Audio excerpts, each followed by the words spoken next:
IKIM FM, inspirasi utama anda. Skam kebangsaan NSRC ditubuhkan untuk membantras penipuan keuangan dalam talian. Respon yang lebih pantas untuk menjejak dan menyekat dana yang dicuri serta mangsa dapat melaporkan insiden penipuan keuangan dengan lebih mudah. Jika anda telah ditipu, segera maklumkan bank anda dan hubungi NSRC melalui talian 997. Pastikan anda memberi info berkenaan insiden penipuan, maklumat komunikasi dengan suspek atau scammer dan maklumat transaksi yang berlaku berikut ketika membuat aduan. Panggilan ke NSRC perlu dibuat dalam tempoh 24 jam dari kejadian penipuan. Waktu operasi NSRC adalah dari 8 pagi sehingga 8 malam. Pesanan ini dibawakan kepada anda oleh Suruhanjaya Komunikasi dan Multimedia Malaysia, Kementerian Komunikasi dan Digital.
Ikuti kami di TikTok ikimfm.my.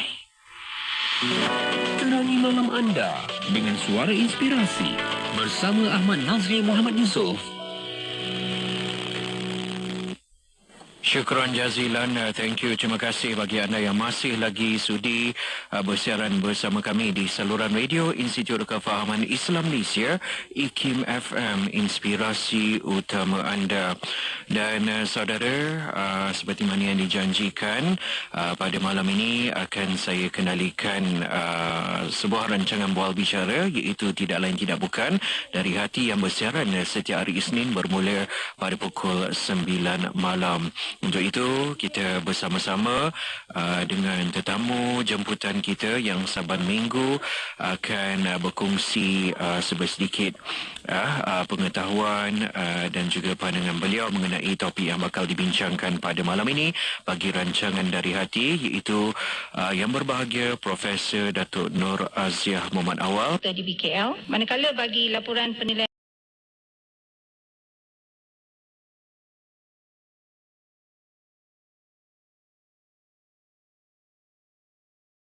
Malaysia Suhakam. Untuk itu kita terus saja Untuk itu, saudara, rancangan Dari Hati pada malam ini kami bawakan khas untuk anda. Sekali lagi, tetamu jemputan kita pada hari ini yang berbahagia Profesor Datuk Nur Aziah Muhammad Awal dari Universiti Kebangsaan Malaysia, juga merupakan Pesuruhjaya Suruhanjaya Hak Asasi Manusia Malaysia. Suakamu. Untuk itu, kita terus saja bersama dengan beliau ketika ini secara dalam talian. Assalamualaikum warahmatullahi wabarakatuh, Datuk. Waalaikumsalam warahmatullahi wabarakatuh. Ya, terima kasih Datuk kerana sudi bersama-sama dengan kami untuk rancangan Bual Bicara Dari Hati pada malam ini. Dan Datuk, ya, kalau kita pada minggu lepas, ya, untuk Isnin lepas, kita sebenarnya memberi peluang kepada rakan-rakan pendengar IKIM FM untuk mengikuti alunan bacaan ayat-ayat suci Al-Quran daripada Qori dan juga Qori'ah daripada beberapa buah negara, dan alhamdulillah telah pun dilaksanakan dengan jayanya majlis tersebut. Dan pada malam ini sekali lagi kita dapat bersiaran untuk rancangan Bual Bicara Dari Hati. Terima kasih kepada yang berbagi, Datuk, kerana sudi meluangkan masa untuk menyumbang sebesikit ilmu dan juga pengalaman, pandangan terhadap tajuk kita pada malam ini, patah tumbuh yang hilang dapatkah diganti? Patah tumbuh yang hilang dapatkah diganti? Orang kata apa, ibarat berpuisi pula, ya, Datuk, ya. Kalau kita amati tajuk kita pada malam ini, seperti kita bermadah, kita berpuisi, mungkin bersyair agaknya. Jadi apa di sebalik tajuk yang kita bakal bincangkan ini? Mungkin saya serahkan kepada Datuk seketika untuk memberikan mukadimah pengenalan tajuk kita pada malam ini, patah tumbuh yang hilang dapatkah diganti. Silakan, Datuk. Terima kasih Saudara Nazri. Bismillahirrahmanirrahim. Alhamdulillah Rabbil Alamin. Salatu wassalam ala syafil anbiya wal mursalin Sayyidina Muhammadin wa ala alihi washabihi ajma'in. Para pendengar Dari Hati yang saya kasih sekalian, alhamdulillah malam ni dapat kita bertemu lagi, dan kita nampaknya ada tajuk-tajuk yang menarik, ya, dan saya rasa kita kenalah juga dapatkan tajuk seperti ini kerana mungkin orang teringat kalau patah tumbuh tu biasanya orang cakap mengenai kematian atau kehilangan, ya. Dan ramai hari ini patah tumbuh hilang berganti sebenarnya, kalau kita biasa. Sebab tapi saya rasa bila saya tanya yang patah tu bolehkah diganti, yang dah hilang tu dapatkah diganti, itu satu perkara yang hanya Tuan punya badan je lah yang boleh memberi jawapan. Biasanya dalam keadaan kehidupan rumah tangga, bila kita cakap pasal patah tumbuh hilang berganti ni, atau patah tumbuh bolehkah yang hilang itu dapat diganti, ia melibatkan kehilangan. Kalau misalnya perceraian ataupun kematian, ya, yang berlaku dalam keluarga yang menyebabkan pasangan berpisah, ya. Dan bagi saya mungkin kalau soalan pada tajuk ini menyebut yang hilang dapatkah diganti, ini biasanya yang bercerai mati. Cerai mati ni maknanya pasangannya meninggal dunia. Dan ini kadang-kadang ramai orang kata tak apa, yang patah tumbuh yang hilang kita ganti. Sama juga dengan kata bersatu tegur bercerai, kita kahwinlah baru, katanya. So sekarang anak-anak kita sudah tukar semua perbidalan atau kata-kata ini. Tapi sebenarnya patah tumbuh hilang berganti ini adalah untuk memberi semangat kepada seseorang. Dia kata kalau dah hilang, sudah perginya pasangan yang sangat dikasihi itu, maka tentunya akan ada pengganti ataupun yang lebih baik, ataupun yang akan menanti kita di syurga. Jadi ini saya rasa kalau bercerai, memanglah biasanya kalau pasangan bercerai, ramai kita tahu bila mereka selepas bercerai, mereka mungkin ada pasangan lain untuk berkahwin. Tapi kalau seorang isteri itu kematian suami, saya sebut isteri lah lebih biasa, isteri dalam banyak keadaan tidak berkahwin semula selepas kematian suami. Tapi suami biasanya kadang-kadang dia kata terpaksa berkahwin semula kerana memerlukan teman hidup, ya, untuk terutamanya kalau dah usia yang agak tua, ya, bagi saya tua ni, katalah mereka dah berkahwin 40-50 tahun, tiba-tiba pasangan meninggal dunia, tentulah sangat sukar untuk mencari pengganti. Dan satu lagi ialah sama ada yang menjadi pengganti itu memang tak akan sama dengan yang hilang, tetapi sekurang-kurangnya adalah teman untuk kita berbual di rumah dan sebagainya. Jadi saya nak bercakap mengenai isu kehilangan pasangan, ya, terutamanya kehilangan kerana kematian, dan bagaimana seseorang itu boleh menghadapi kehidupannya seterusnya, ya, macam mana nak meneruskan kehidupan seorang diri. Dan biasanya kita juga hari ini, kalau anak-anak dah dewasa, anak-anak sudah berumah tangga, biasanya mak dengan ayah tu duduk berdua saja di rumah. Duduk berdua saja, kemudian katalah ayah meninggal dunia ataupun ibu meninggal dunia, tinggallah ayah itu atau ibu yang seorang diri, ataupun masa dia meninggal tu ramailah, semua orang ramai di rumah. Tapi bila dah tak ada, bila semua orang balik daripada selesai pengurusan jenazah dan sebagainya, maka tinggallah ibu atau ayah itu tadi sendirian di rumah. Jadi ini yang saya rasa kadang-kadang ada keperluan untuk yang patah, yang hilang itu diganti, kerana membiarkan warga emas tinggal bersendirian, sedangkan 40-50 tahun dia tinggal bersama seseorang, ada teman dia bercakap, paling tidak pun teman bergaduh.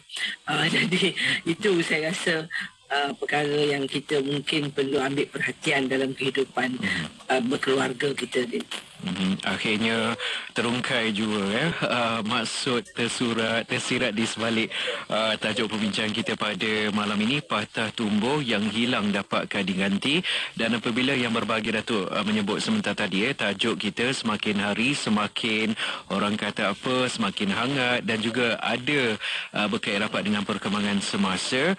Apapun kita mengharapkan juga daripada rakan-rakan pendengar IKIM FM, khususnya pendengar setia rancangan Dari Hati ini, jika ada ingin melontarkan cadangan tajuk untuk kami ketengahkan bagi rancangan ini, amat dialu-alukan. Hantarkan saja cadangan anda ke laman Facebook kami, cariannya IKIM FM, ya, ada ruangan disediakan, ataupun hantar ke nombor talian WhatsApp kami 01129004004004, ya. Sebarang cadangan anda akan kami pertimbangkan, ya, cadangan untuk topik perbincangan bagi rancangan Bual Bicara Dari Hati. Baiklah Datuk, ya, apabila kita berbincang mengenai patah tumbuh hilang berganti ataupun patah tumbuh yang hilang dapatkah diganti, pastinya apabila kita membicarakan topik ini, seseorang wanita ataupun isteri itu apabila kematian suaminya akan melalui tempoh iddah untuk beberapa, ya, masa yang ditetapkan. Jadi mungkin sebagai menghuraikan lagi tentang tajuk ini, mungkin Datuk ingin mengingatkan sekali lagi kepada kaum wanita, khususnya kaum isteri, dari segi menjaga adab, akhlak dalam tempoh iddah ini, dan ya, dari segi pemeliharaan adab dan akhlak itu sendiri. Silakan Datuk. Ya, sebenarnya kita kalau bercerai hidup pun kita ada iddah, ya. Bagi semua wanita, orang lelaki tak ada iddah, perempuan saja, ya. Kita kena tunggulah 3 bulan suci katanya, ya. Kalau yang bercerai, dia perlu tunggu juga, sama ada semasa dia diceraikan tu mungkin dia mengandung, dan bagi orang yang mengandung selepas dia melahirkan anak, barulah dia dikira iddahnya di situ, ya. Tapi bagi yang kematian suami, jadi kematian suami ini memang ada 2 perkara yang perlu diingatkan. Dia kata dari segi hukumnya, seorang wanita yang kematian suami ada iddah, dan kemudiannya dia juga ada tempoh berkabung. Ramai orang kata, ingatkan kita ni rakyat biasa tak ada berkabung ada, ya, untuk isteri. Dan hukum iddah yang menurut syarak adalah wajib ke atas wanita yang bercerai atau kematian suami. Dan hukum berkabung ini menurut syarak adalah wajib ke atas wanita yang kematian suami. Jadi dari segi itu, kalau kita nak tengok, nak lihat firman Allah Subhanahu Wa Taala dalam surah Al-Baqarah, ya.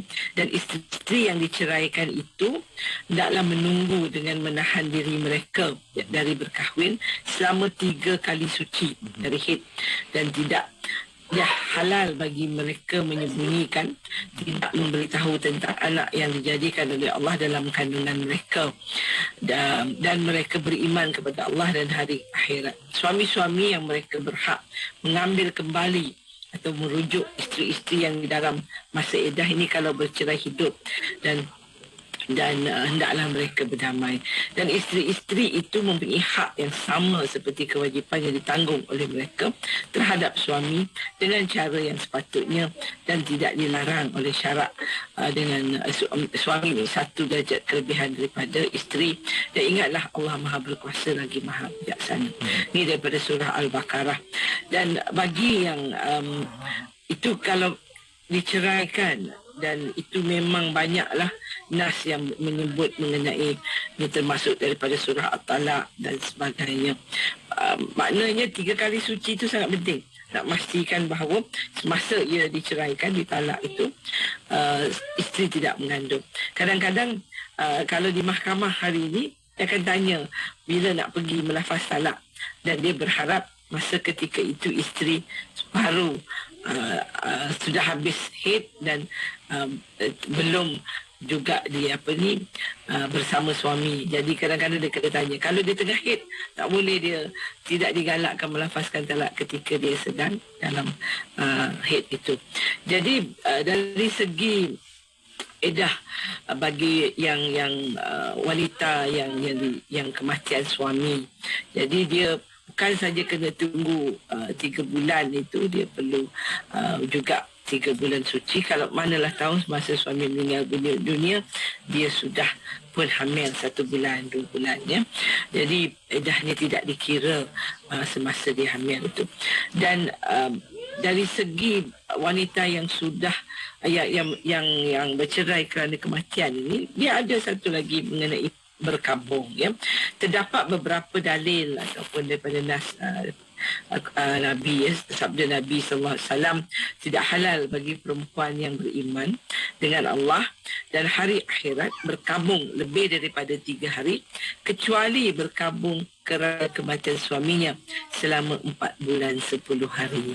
Jadi 4 bulan 10 hari ni macam iddah kalau wanita yang diceraikan tadi, dia 3 kali suci. Tetapi wanita yang kematian suami 4 bulan 10 hari. Dan satu lagi hadis Nabi SAW, dilarang berkabung atas kematian tidak melebihi 3 hari, kecuali dia kata kematian suami yang mesti dijaga 4 bulan 10 hari. Kami dilarang bercelak mata, dilarang memakai wangi-wangian dan memakai pakaian berwarna-warni. Dia dah ada kat situ, dah ada dah dia punya kriteria atau syarat berkabung ataupun menjaga iddah semasa kematian suami. Dan dia kata mereka tidak juga boleh bercelak, berinai, memakai pakaian berwarna-warni. Ada 2-3 hadis yang menyebut mengenai cara berpakaian, ya.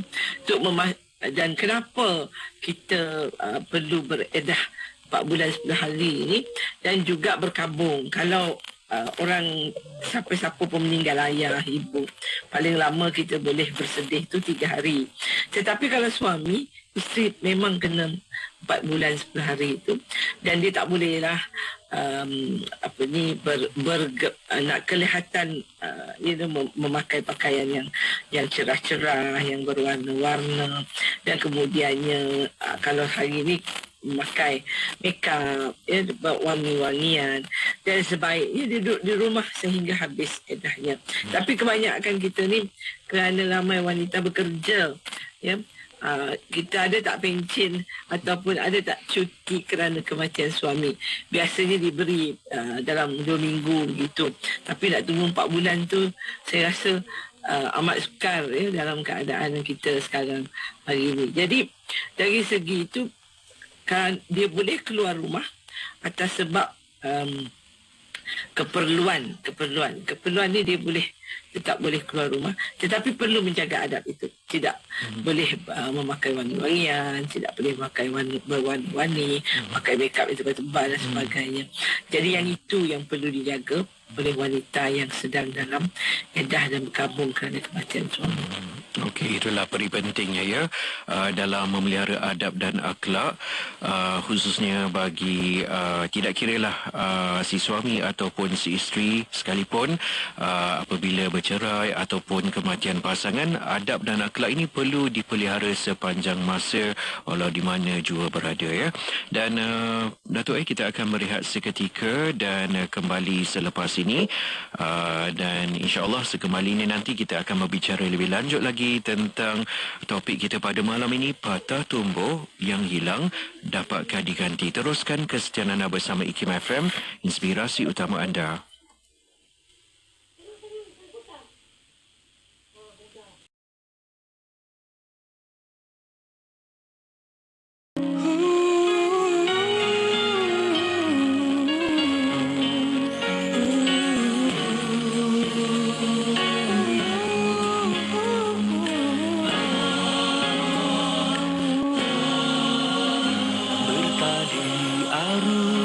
Dugaan tiba menakung sebab air mata, namun tak pernah pun setitis gugur berderai di pipi. Tidak ditempa hidup sengsara, suratan nasib yang melanda menunggang badai bergelora, direda bersendirian. Bagaikan jamar pulang senja, patah sayapnya tetap terbang jua, sekadar secicip rezeki buat yang sedang rindu menanti, segenggam tabah dipertahankan buat bekalan di perjalanan. Kau beban luka yang berdarah, kau balum hati yang jalan. Telah tertulis suratan nasibmu, derita buatmu ada hikmahnya, terlukis senyum di bibir lesung, tak siapa tahu hatimu. Biarpun keruh air di hulu, mungkinkah jernih di muara. Biarpun jenuh hidup di Palu, pasti bertemu tenangnya.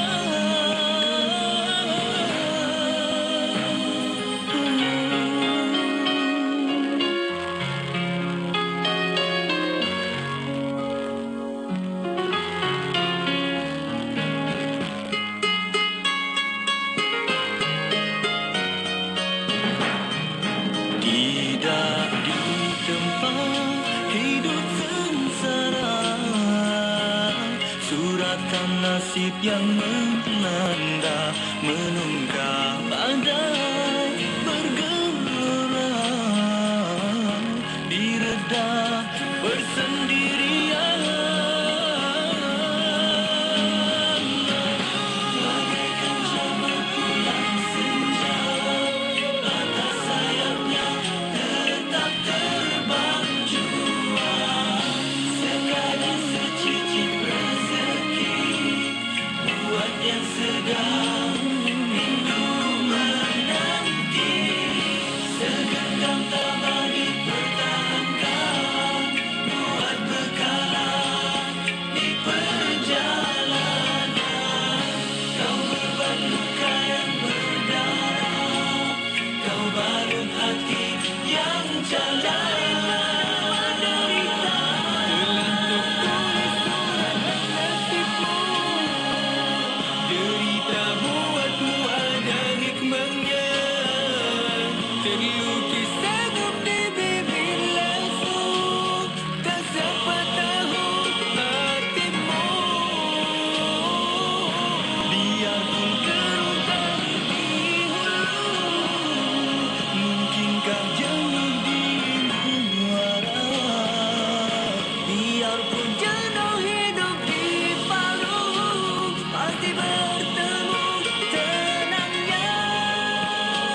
Jom cipta masa depan yang gemilang bersama Institut Kemahiran Baitul Mal IKB. Pengambilan Januari 2025 kini dibuka. Pelbagai program menarik dalam bidang kejuruteraan, kulinari, fashion, grafik dan banyak lagi. Permohonan dibuka sehingga 31 Oktober 2024. Yuran pengajian, makan, penginapan dan allowance bulanan ditanggung sepenuhnya oleh Mawib. Klik www.mawib.gov.my sekarang atau hubungi 03 9283 0198 atau WhatsApp 010 7022 559. Jangan tunggu lagi, sertai IKB dan mulakan langkah menuju kejayaan.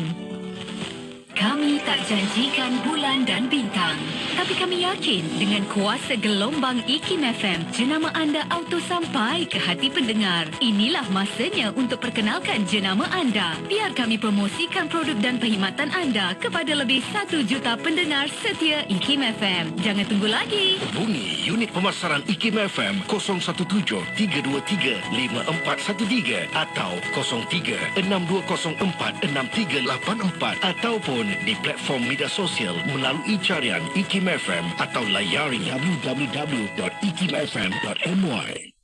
Setiap hari anda nikmati jalan, sekolah, hospital dan khidmat pasukan keselamatan.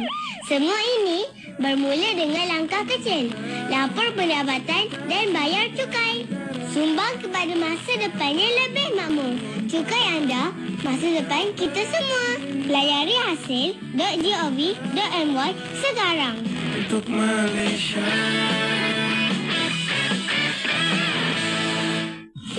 Permohonan adalah dipelawa daripada warga negara Malaysia yang berkelayakan untuk mengisi jawatan di Institut Kefahaman Islam Malaysia IKIM sebagai pegawai penyelidik grade TQ41 di Pusat Kajian Syariah Undang-Undang dan Politik IKIM.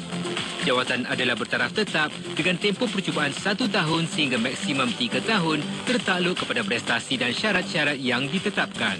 Keutamaan akan diberi kepada calon yang mempunyai pengalaman 2 tahun dalam bidang undang-undang, mempunyai penguasaan baik terhadap undang-undang perlembagaan, konflik undang-undang serta berpengalaman mendepani isu-isu semasa berkaitan undang-undang merupakan satu kelebihan.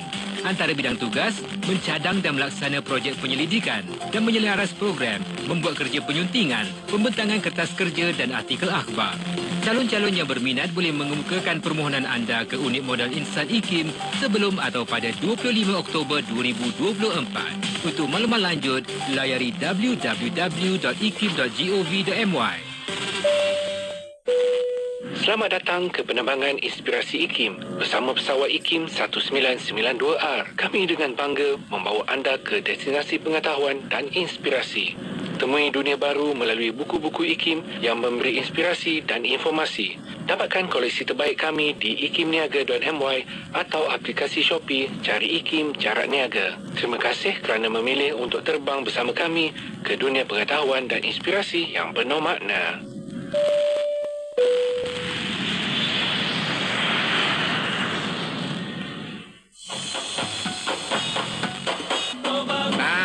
Wagi saya Radio IKIM kat Somban 102.7 FM. Dongar ya.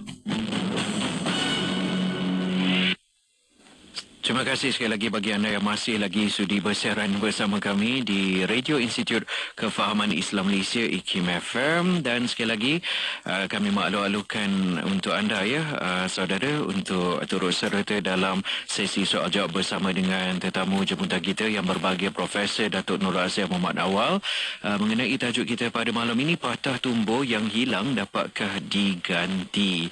Dan Datuk sebentar tadi Datuk pun telah memberikan sedikit pengenalan mukadimah untuk tajuk kita pada malam ini berserta dengan hukum dari segi edah, pemeliharaan adab dan juga akhlak. Ingin saya tanyakan Datuk juga berkenaan dengan apabila sebelum melangkah ke alam perkahwinan, setiap pasangan itu perlu mengambil kira faktor sekufu Datuk, faktor sekufu. Jadi kalau kita lihat ada juga apabila si suami ataupun si isteri sebelum melangkah ke gerbang perkahwinan pada mulanya akan mengambil kira faktor ini, dan setelah melalui fasa perkahwinan ada saja konflik yang berlaku dan akhirnya berlakunya pergeseran dan sebagainya, bercerai, dan ada juga situasi di mana salah seorangnya, si suami ataupun si isteri, akan mempersoalkan tentang adakah perkahwinan terdahulu sebelum ini ada faktor sekufu. Sekufu tu bagaimana dipersoalkan dari segi sekufu ataupun tidak, tetapi apabila berjumpa dengan penggantinya, barulah dapat rasa faktor sekufu tu. Jadi bagaimana itu, Datuk? Perkahwinan terdahulu dipersoalkan dari segi sekufu tu, tetapi apabila mendapat pengganti, tidak timbul soalan sekufu tu. Perkahwinan tu menjadi bahagia. Jika anda sedang berbaris, Bagaimana pula itu, Datuk? Silakan. Sebenarnya kan dari segi sekufu ni betul lah, kalau nak berkahwin antara kriteria yang disebutkan ialah yang mengatakan bahawa kalau nak berkahwin biarlah sekufu. Sekufu ni maknanya kita ada sama level tu level cara berfikir, cara dan juga dari segi latar belakang keluarga tu kadang-kadang sangat penting kerana pasangan mungkin tidak dapat berbincang bersama. Tapi saya rasa kalau kita cakap mengenai patah tumbuh hilang berganti, kalau dari segi perceraian, mereka dah berkahwin dan mereka bercerai, tentulah perceraian itu disebabkan oleh beberapa perkara, dan ini mungkin disebabkan ramai kalau kita tengok orang bila dia mohon cerai ke mahkamah tu tak bersefahaman. Jarang yang letak kat situ saya bercerai sebab saya tak sekufu dengan suami. Tak adalah dia kata begitu, ataupun suami yang kata isteri dia tak sekufu, sedangkan dia yang pinang daripada awal tu. Ya, masalah dengan kita ialah masa nak kahwin isu sekufu tak timbul pun, tak pernah pasangan berbincang, kecuali kadang-kadang keluarga yang membangkitkan. Tapi bila dah bercerai, dan biasanya juga nak bercerai itu atas alasan, berbagai alasan yang diberikan, kemudian habis mereka kedua-duanya, mungkin salah satu daripada pasangan ini berkahwin baru. Berkahwin baru dia kata dia, dan ada juga lah kalau kita tengok ada di antara mereka berceritakan bahawa dalam perkahwinan yang kedua ini mereka lebih bahagia, lebih sama kemungkinan kerana sebenarnya mereka lebih matang, sudah umur yang agak banyak, lebih matang dan dapat menerima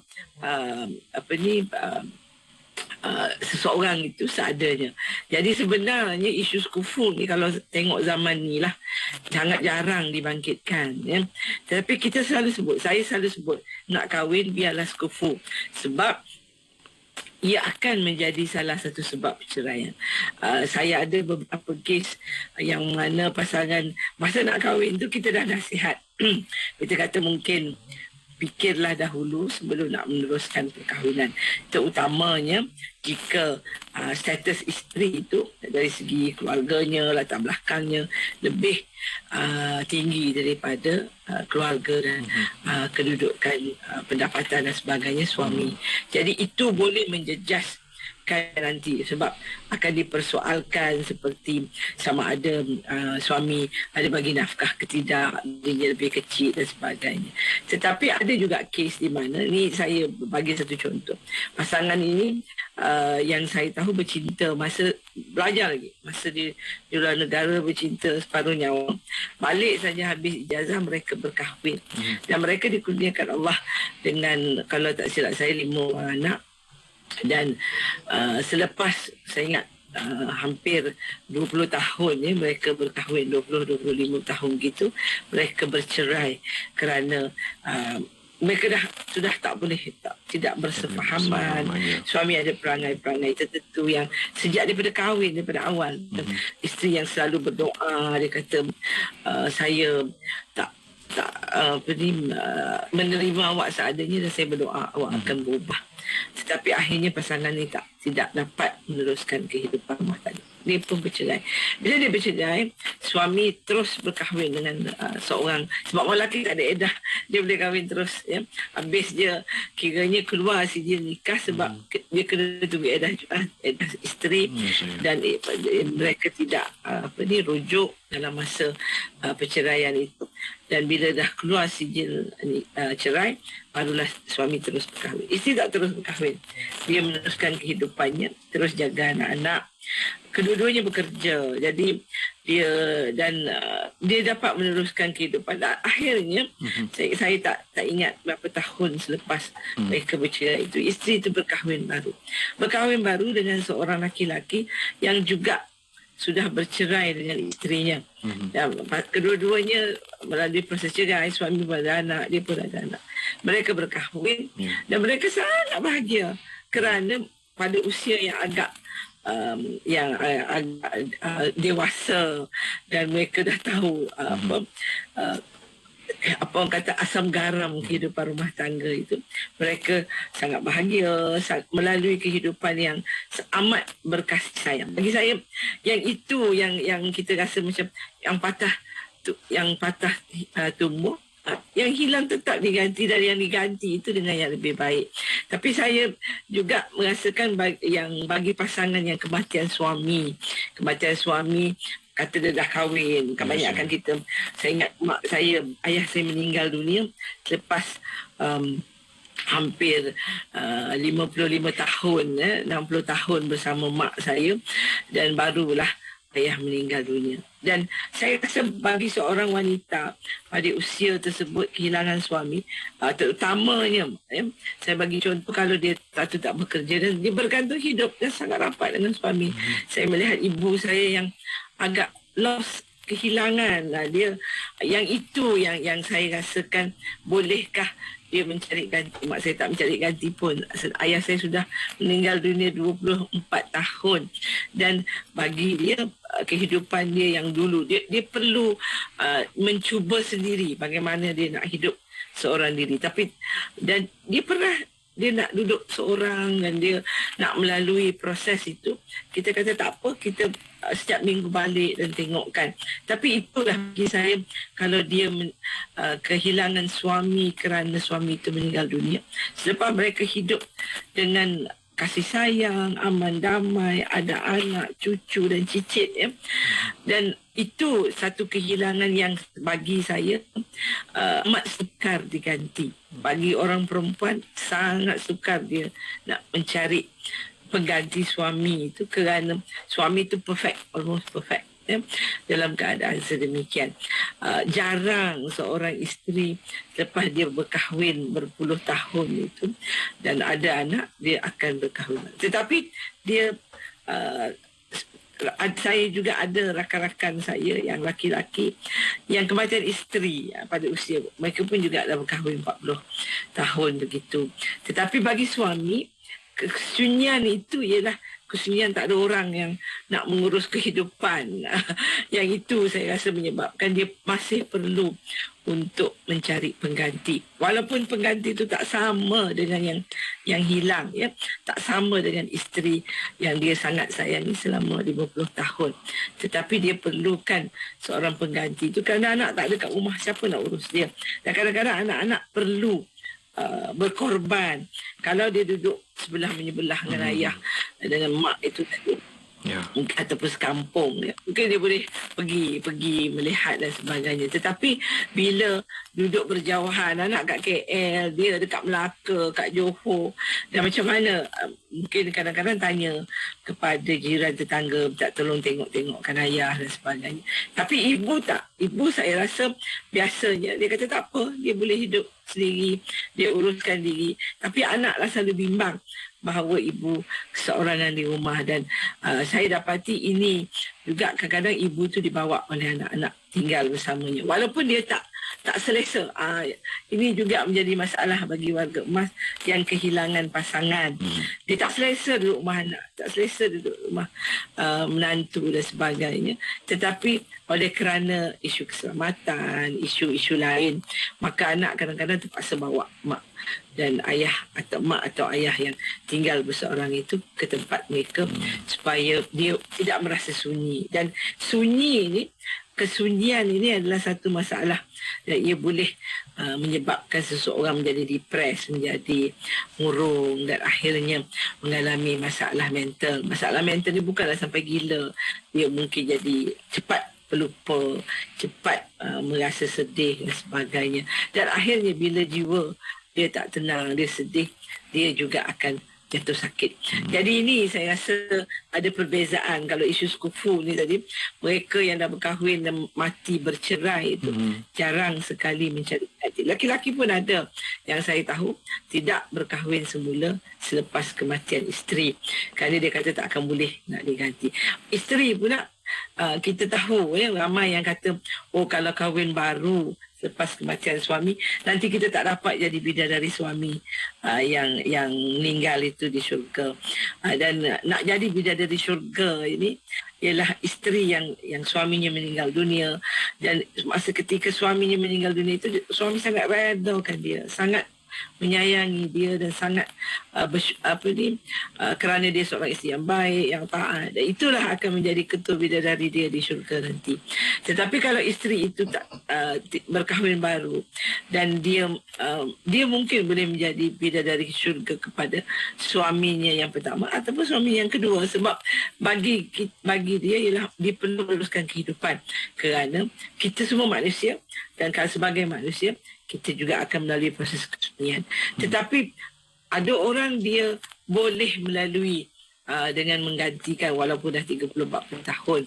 Dan ada wanita yang memang takkan boleh melalui proses penggantian itu. Dia kata dia akan teringat, dia akan bercakap mengenai suaminya. Dan tentunya suami yang baru akan terasa hati. Yang ini juga kita perlu ingat. Ya.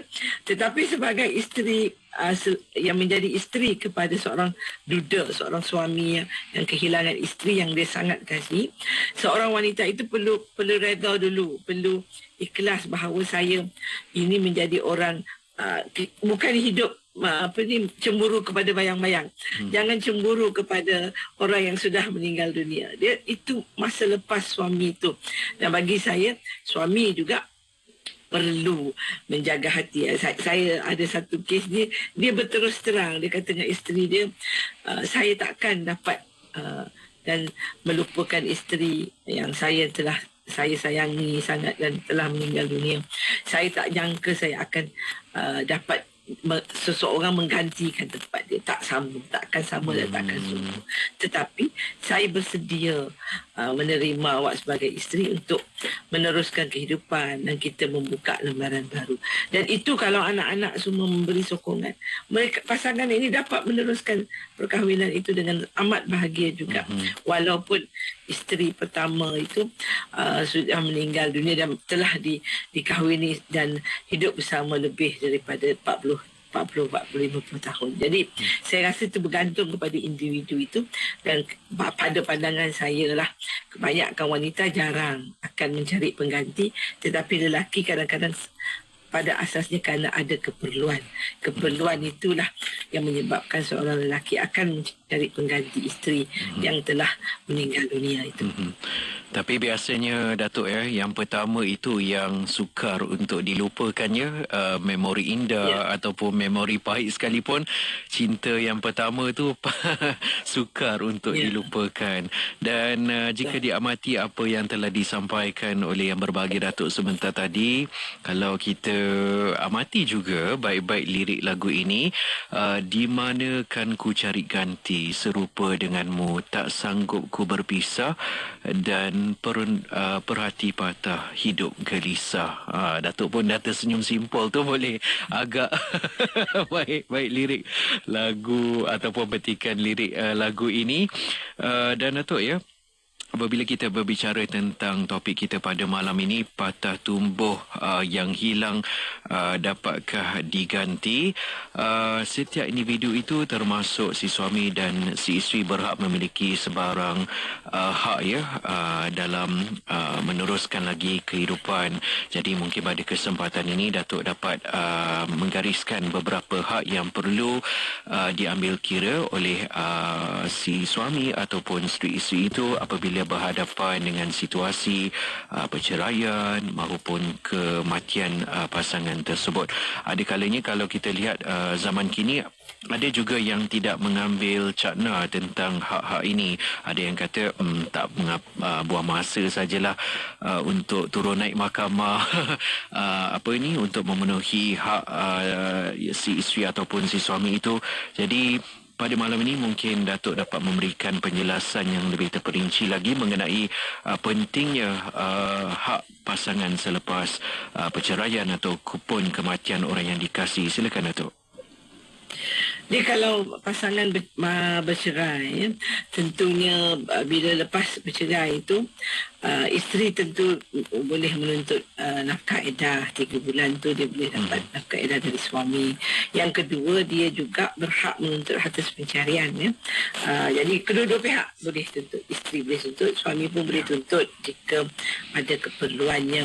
Tetapi biasanya yang menuntut harta pencarian ni ialah isteri, sebab wajibnya suami membiayai isteri, dan kemudiannya suami juga perlu, kalau beli harta mestilah di bawah nama suami, dan isteri tu lepas diceraikan nak ke mana? Kalau dia ada anak, isu-isu penjagaan anak perlu diselesaikan, nafkah anak perlu diselesaikan. Ini adalah hak. Dan isteri juga kalau diceraikan boleh menuntut muta'ah. Muta'ah ini pampasan kerana dia diceraikan tanpa sebab. Dan muta'ah ini sebenarnya ialah bayaran untuk harga sebuah pengorbanan. Dia berkahwin berapa tahun, apa yang dia boleh dapat daripada perceraian tersebut. Ada isteri dia tak kuasa dah, dia kata tak payah, yang pentingnya saya dah bercerai, saya tak nak tuntut apa-apa dari awak. Itu hak dia, ya. Dia tak nak tuntut nafkah edah, dia tak nak tuntut muta'ah, dia tak nak tuntut atas perceraian. Itu hak dia. Dan suami pula, kalau dia rasa, kalau ada anak, dia wajib membayar nafkah anak.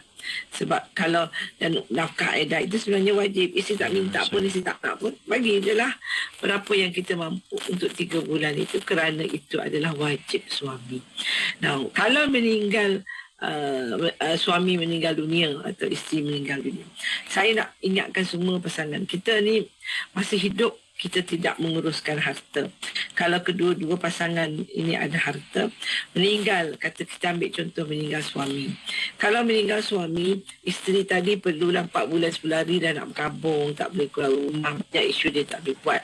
Kalau hari ini suami yang bekerja kerajaan, isteri boleh daftar dah, pergi ke pejabat pencen, minta supaya bawa semua dokumen. Itu keperluan bagi saya, menguruskan pencen supaya dia boleh dapat pencen suami itu, pergi kepada dia. Dan dia juga boleh tuntut ke WSP suami, apa-apa harta yang ada tu. Hendaklah dituntut, tetapi dia kena ingat bahawa duit tu bukan duit dia. Duit itu adalah harta pusaka, ya, yang jatuh kepada harta pusaka, dan harta pusaka ini perlu ada pembahagiannya mengikut faraid.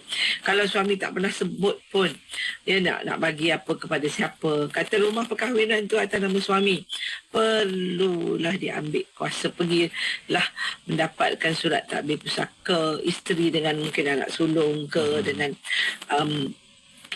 anak laki-laki atau anak perempuan yang ada, menjadi pemegang amanah kepada takbir pusaka itu. Kemudian kan diselesaikan, dikira berapa sebenarnya harta apa yang dah meninggal dunia ini, dan dibahagikan mengikut faraid. Dan biasanya ibu, sebagai ibu, dia dapat 1/8. Kalau ada pula ibu, suami itu ada ibu atau bapanya, mereka dapat 1/6, ya. Jadi kita kena tahu pembahagian itu. Ada orang dia kata saya tak nak, saya malas nak urus pasal pusaka, dan ramai yang kita tahu pusaka yang tidak berselesaikan. Jadi anak-anak, sebab dia kata dia masih ada anak, dia nak uruskan anak dulu dan sebagainya. Tak apa, kalau ada anak yang masih kecil, yang belum berumur 18 tahun, yang ini sangat penting, membuat surat takbir pusaka dan kemudiannya berbuat bersama, misalnya pemegang amanah raya, kerana duit pusaka itu perlu diambil sedikit-sedikit, dan pada yang dah dewasa patutnya dia dapat hak dia. Tetapi kerana ada anak yang masih kecil, nak kena tunggu dia besar, dan di situlah peranan pemegang amanah untuk memastikan yang kecil ni menjadi dewasa, dan bila dah umur 18 tahun barulah hak dia itu dibahagikan.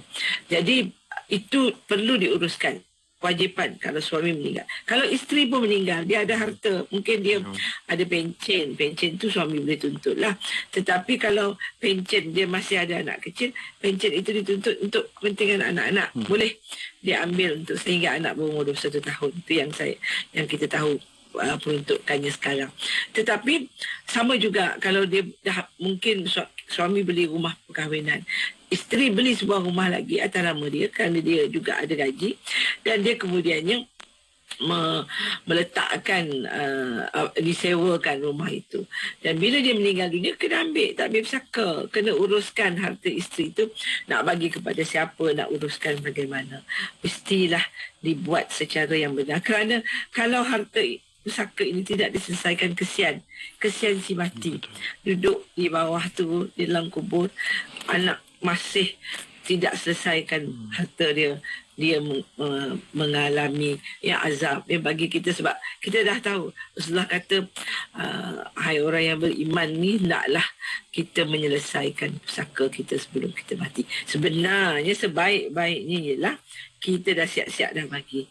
Kalau saya mengambil beberapa contoh, ada orang sebelum dia meninggal dunia, sebelum proses apa pun, umur dah cukup, dia terus bahagikan harta tu kepada anak-anak. Arwah tok saya buat gitu. Apa saja harta yang dia ada, semua dia dah letak ke nama anak, dia pindah milikkan, pulanglah kepada anak. Dan tanah tempat dia duduk tu pun dia pindah milik kepada nama anak, kerana bagi dia dah tak ada apa nak diuruskan. Jadi bila dia bagi ke semuanya masa hidup, dia perlu juga tinggalkan sedikit. Biasanya dia tinggalkan duit dalam akaun ke. Mungkin untuk masa dia meninggalkan nenek tu siapa pula nak tanggung dan sebagainya. Dan dia ada hak dia 1/8. Tetapi biasanya kita juga dalam masyarakat kita, bila ayah meninggal dunia, mak tu anak lah yang bertanggungjawab. Ya, walaupun mak tu ada pencen, mak tu ada wangnya sendiri, tapi anak tetap bertanggungjawab untuk memastikan ibu itu diuruskan. Sama juga dengan bapa. Ibu meninggal dunia dan dia bagi dia tak ada keperluan nak urus harta isteri dia. Dia kata tak apalah, dia ada duit, dia ada pencen dia sendiri, dan dia ada harta dia sendiri. Sebaik-baiknya sebelum meninggal dunia, uruskan semua harta ini, siapa nak bagi kepada siapa. Kerana supaya bila kita meninggal dunia, anak tak bergaduh dah sama sendiri. Tak payah turun naik mahkamah kerana semua harta telah selesai diuruskan semasa hidup. Pemberian semasa hidup. Dan pemberian semasa hidup tak boleh minta balik. Pemberian masa hidup juga tak boleh dijual sebab dah tukar nama dan sebagainya. Cuma kebimbangan ramai dalam kalangan warga emas hari ini, dia takut bagi semua pada anak, akhirnya anak halau dia. Bagi saya, kita sebagai ibu bapa, kita berdoalah ya, itu anak kita. Kalau doa, kita tahu bukan salah ibu mengandung kalau anak nak jadi durhaka. Tetapi sebagai ibu bapa, kita berdoa pagi, petang, siang, malam untuk kebajikan, untuk kebaikan anak-anak kita. Dan semoga dia tidak menjadi anak yang durhaka. Jadi kita lah, kalau kita percaya anak kita takkan buat kita begitu, kerana kita yang didik dia, maka ia takkan berlaku, kerana anak itu akan tahu tanggungjawab dia. Jadi itu hak kehidupan apabila pasangan telah meninggal dunia, isteri atau suami ini. Kalau suami dia ada, saya terlupa nak sebut tadi, kalau isteri yang meninggal dunia, harta isteri itu, harta pusaka itu, suami sebenarnya ada 1/4. Tapi isteri kalau suami dia meninggal dunia, dia ada 1/8. Jadi ini yang kita rasa kadang-kadang ada orang tak nak buat, tak nak cakap pun. Dan kerana kadang-kadang kerana kesedihan hati, yang kedua kerana rasa tak perlu. Tetapi bila kedua-duanya meninggal dunia, dah jadi pusaka berlapis. Pusaka berlapis ni juga sangat, dan bagi isteri pula, bagi anak-anak pula, kalau bapa, ibu yang meninggal dunia, pusaka ibu tidak diselesaikan. Kemudiannya ayah itu berkahwin baru, harta ayah pun tidak akan selesai lagi kerana ibu tadi dah meninggal dunia. Ayah ada 1/4 daripada pusaka ibu tadi, ya, yang telah meninggal dunia. Jadi kemudian ayah berkahwin baru, hiduplah bahagia lagi 5-6 tahun, kemudian ayah meninggal dunia. Bila ayah meninggal dunia, isteri barunya ada hak 1/4 daripada harta ayah, termasuk 1/4 daripada isteri yang pertama yang telah meninggal dunia itu tadi. Kalau tidak diselesaikan perwarisannya sebelum ayah berkahwin. Jadi ini kadang-kadang kita, janganlah kamu makan harta anak yatim, jangan kita makan harta yang bukan hak kita. Sebab kita terlepas pandang dan kita lalai dari segi pengurusan harta pusaka. Benar. Jadi dalam situasi sebegini Datuk, ya, berbincang secara baik, bertolak ansur, jangan bermasam muka, kalau boleh kurangkan ketegangan, ya, pergeseran tu, kita bermusyawarah, berbincang secara baik. Dan Datuk, kita telah sampai ke penghujung rancangan Dari Hati pada malam ini. Jika dilihat, ya, pada ruangan komen di laman Facebook IKIM FM ketika ini, rata-rata sangat berminat, sangat tertarik dengan topik kita pada malam ini, patah tumbuh, yang hilang dapatkah diganti. Ada yang meluahkan apa yang mereka lalui, ya. Kalau saya dapat kongsikan, iaitu pada saya tidak akan dapat diganti bila kematian suami tidak akan sama, lebih-lebih lagi suami yang soleh yang mengalami saja mengetahui. Itulah, ya, kesetiaan si isteri ini. Seterusnya, yang hilang boleh je nak dapatkan pengganti, tepuk dada, tanya selera, tapi pengganti itu tidak akan sama seperti yang telah hilang. Dan ada lagi beberapa komen, ya, saya selalu berdoa agar dapat bersama arwah suami di sana nanti. Amat setuju, saya 48 tahun bersama suami telah tak akan lupa padanya walaupun sehari. La haula wala quwata illa billah. Dan ada lagi beberapa luahan oleh para pendengar yang mengikuti rancangan Bual Bicara Dari Hati.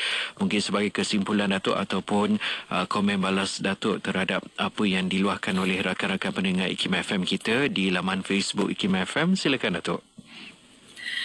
Saya sangatlah memahami apa yang diluahkan itu. Sebab tu saya selalu sebut, saya kata bukan senang mencari pengganti, dan takkan boleh kita mencari pengganti dalam masa setahun dua selepas kehilangannya. Kerana kita duduk dengan dia, hidup dengan dia dalam kebahagiaan selama 40-50 tahun. Ini bergantung berapa lama kita dah kahwin. Dan itu saya rasa adalah perkara biasa yang dilalui oleh semua pasangan. Cuma yang kita, yang saya harap, ya, pada pendengar sekalian, jika suami atau pasangan kita sudah meninggal dunia, ya, isteri atau suami meninggal dunia, kita perlulah, janganlah menjadi sampai kita menjadi murung, sedih dalam keadaan. Sebab Rasulullah kata, kalau kita lihat hadis-hadis yang telah disebutkan tadi, kita boleh berkabung sehingga 4 bulan 10 hari, dan di situlah kita menitipkan doa. Sampai hari ini pun Allah akan terima terus doa seorang isteri itu kepada suaminya yang telah meninggal dunia. Kita doakan dia bahagia di alam barzah itu. Jadi kita juga berdoa bahkan kita bertemu dengannya di syurga itu nanti. Jadi saya memahami, dan bagi suami juga, janganlah rasa saya ni seorang suami yang tak setia, yang tak sayang kepada isteri. Kerana apabila isteri dah meninggal setahun, 2 tahun, dia pun berkahwin dengan orang yang lain. Tapi sebenarnya itu adalah tuntutan fitrah manusia dan ada keperluannya. Dan bagi saya, anak-anak juga perlu memahami ibu kalau dia nak mencari pengganti, memahami ayah jika dia memerlukan pengganti kepada ibu yang telah meninggal dunia, kerana itu adalah fitrah kehidupan, dan kerana ia perlu saling perlu memerlukan dan perlu berhidup berkasih sayang. Jadi itu saya harap akan menjadi sesuatu yang boleh kita kongsi bersama dan kita boleh fikirkan. Sebab kan yang selalu saya dengar, bila ayah nak kahwin semula, nak kahwin selepas kematian ibu, anak tentang, anak tak bagi. Sian. Jangan begitu. kita perlu memberi sokongan kerana itu adalah untuk kepentingan dan masa depan ayah kita semua. Jadi saya berharap penerangan saya malam ini dapat dimanfaatkan dan kita sama-sama cuba melaksanakannya dalam kehidupan kita seharian. Ya, terima kasih Datuk, dan kalau saya boleh tambah ya, hargailah ya ibu bapa anda yang mungkin sangat setia dengan ibu ataupun bapa yang telah pun kembali ke rahmatullah. Beri sokongan moral terhadap mereka dan jangan bagi mereka sedih berpanjangan, dan kita ucapkan syabas ya Datuk, ada juga apabila si suami ataupun si isteri itu kehilangan pasangannya, salah satu cara mengubati kesedihan ini dengan menghadiri majlis-majlis ilmu ya, ada disediakan di masjid maupun pihak AJK surau dan sebagainya.